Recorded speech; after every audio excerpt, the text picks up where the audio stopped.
The Masque of the Red Death by Edgar Allan Poe. The Red Death had long devastated the country.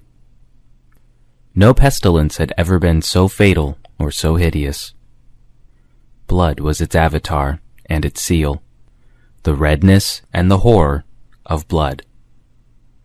There were sharp pains and sudden dizziness, and then profuse bleeding at the pores with dissolution.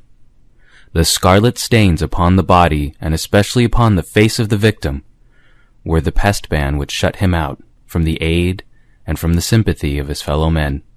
And the whole seizure, progress, and termination of the disease were the incidents of half an hour. But the Prince Prospero was happy and dauntless and sagacious. When his dominions were half depopulated, he summoned to his presence 1,000 hale and light-hearted friends from among the knights and dames of his court, and with these retired to the deep seclusions of one of his castellated abbeys. This was an extensive and magnificent structure, the creation of the prince's own eccentric yet august taste. A strong and lofty wall girdled it in. This wall had gates of iron. The courtiers, having entered, brought furnaces and massy hammers and welded the bolts. They resolved to leave means neither of ingress or egress to the sudden impulses of despair or of frenzy from within. The abbey was amply provisioned. With such precautions the courtiers might bid defiance to contagion. The external world could take care of itself. In the meantime it was folly to grieve or to think. The prince had provided all the appliances of pleasure. There were buffoons, there were improvisatori, there were ballet dancers, there were musicians, there was beauty, there was wine. All these in security were within. Without was the Red Death. It was toward the close of the 5th or 6th month of his seclusion, and while the pestilence raged most furiously abroad, that the Prince Prospero entertained his 1,000 friends at a masked ball of the most unusual magnificence. It was a voluptuous scene, that masquerade. But first let me tell of the rooms in which it was held. There were 7, an imperial suite. In many palaces, however, such suites form a long and straight vista, while the folding doors slide back nearly to the walls on either hand, so that the view of the whole extent is scarcely impeded. Here the case was very different, as might have been expected from the Duke's love of the bizarre. The apartments were so irregularly disposed that the vision embraced but little more than one at a time. There was a sharp turn at every 20 or 30 yards, and at each turn a novel effect. To the right and left, in the middle of each wall, a tall and narrow Gothic window looked out upon a closed corridor which pursued the windings of the suite. These windows were of stained glass, whose color varied in accordance with the prevailing hue of the decorations of the chamber into which it opened. That at the eastern extremity was hung, for example, in blue, and vividly blue were its windows.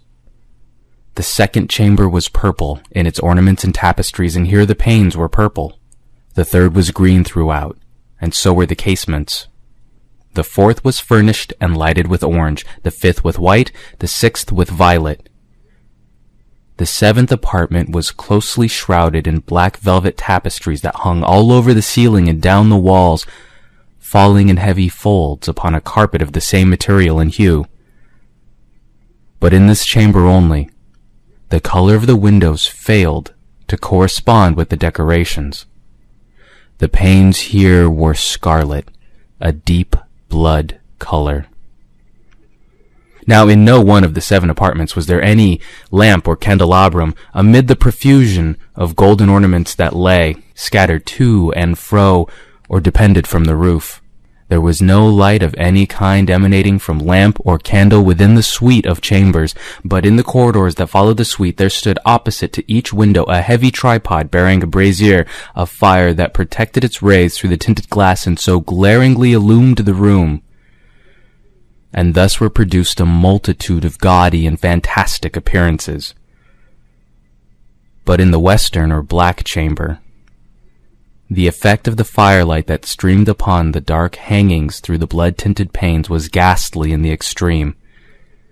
and produced so wild a look upon the countenances of those who entered that there were few of the company bold enough to set foot within its precincts at all. It was in this apartment also that there stood against the western wall a gigantic clock of ebony.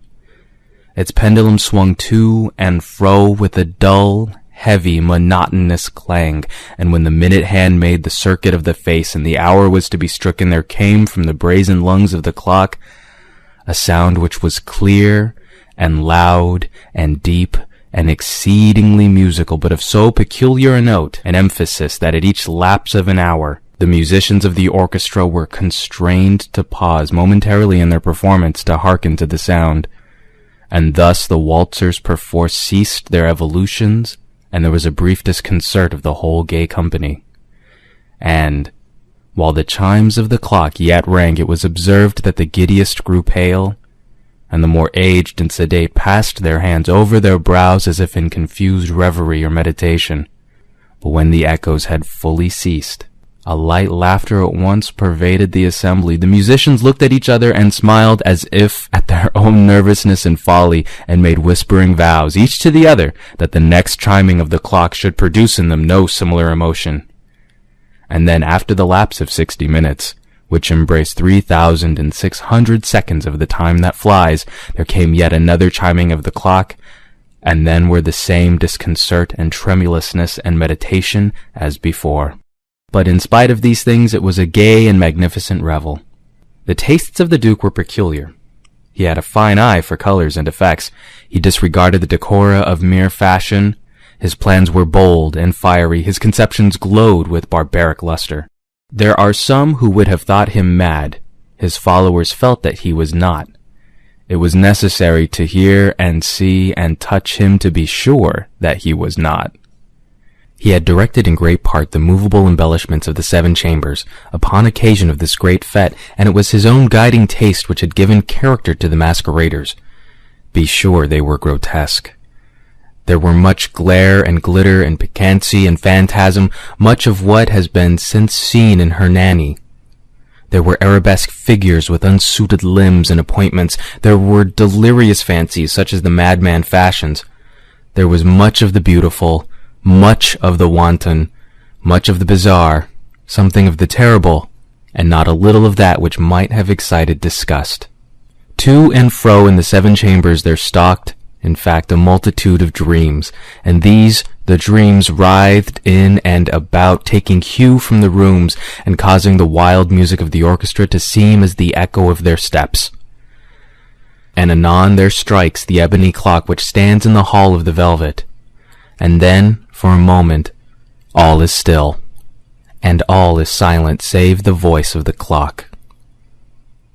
The dreams are stiff frozen as they stand, but the echoes of the chime die away. They have endured but an instant, and a light, half-subdued laughter floats after them as they depart. And now again the music swells, and the dreams live and writhe to and fro more merrily than ever, taking hue from the many-tinted windows through which stream the rays from the tripods. But to the chamber which lies most westwardly of the 7, there are now none of the maskers who venture, for the night is waning away, and there flows a ruddier light through the blood-colored panes, and the blackness of the sable drapery appalls. And to him whose foot falls upon the sable carpet, there comes from the near clock of ebony a muffled peal more solemnly emphatic than any which reaches their ears who indulge in the more remote gaieties of the other apartments. But these other apartments were densely crowded, and in them beat feverishly the heart of life, and the revel went whirlingly on until at length there commenced the sounding of midnight upon the clock. And then the music ceased, as I have told, and the evolutions of the waltzers were quieted, and there was an uneasy cessation of all things as before, but now there were 12 strokes to be sounded by the bell of the clock, and thus it happened, perhaps, that more of thought crept, with more of time, into the meditations of the thoughtful among those who revelled. And thus, too, it happened, perhaps, that before the last echoes of the last chime had utterly sunk into silence, there were many individuals in the crowd who had found leisure to become aware of the presence of a masked figure, which had arrested the attention of no single individual before. And the rumor of this new presence having spread itself whisperingly around, there arose at length from the whole company a buzz or murmur expressive of disapprobation and surprise, then finally of terror, of horror, and of disgust. In an assembly of phantasms such as I have painted, it may well be supposed that no ordinary appearance could have excited such sensation. In truth, the masquerade license of the night was nearly unlimited, but the figure in question had out-Heroded Herod, and gone beyond the bounds of even the prince's indefinite decorum. There are chords in the hearts of the most reckless which cannot be touched without emotion. Even with the utterly lost, to whom life and death are equally jests, there are matters of which no jest can be made. The whole company, indeed, seemed now deeply to feel that in the costume and bearing of the stranger neither wit nor propriety existed. The figure was tall and gaunt, and shrouded from head to foot in the habiliments of the grave. The mask which concealed the visage was made so nearly to resemble the countenance of a stiffened corpse that the closest scrutiny must have had difficulty in detecting the cheat. And yet all this might have been endured if not approved by the mad revelers around. But the murmur had gone so far as to assume the type of the Red Death. His vesture was dabbled in blood, and his broad brow, with all the features of the face, was besprinkled with the scarlet horror. When the eyes of Prince Prospero fell upon the spectral image, which with a slow and solemn movement, as if more fully to sustain its role, stalked to and fro among the waltzers, he was seen to be convulsed, in the first moment with a strong shudder either of terror or distaste, but in the next his brow reddened with rage. "Who dares?" he demanded hoarsely of the courtiers who stood near him. "Who dares insult us with this blasphemous mockery? Seize him and unmask him, that we may know whom we have to hang at sunrise from the battlements." It was in the eastern or blue chamber in which stood the Prince Prospero as he uttered these words. They rang throughout the 7 rooms loudly and clearly, for the prince was a bold and robust man, and the music had become hushed at the waving of his hand. It was in the blue room where stood the prince with a group of pale courtiers by his side. At first, as he spoke, there was a slight rushing movement of this group in the direction of the intruder, who at the moment was also near at hand, and now with deliberate and stately step made closer approach to the speaker.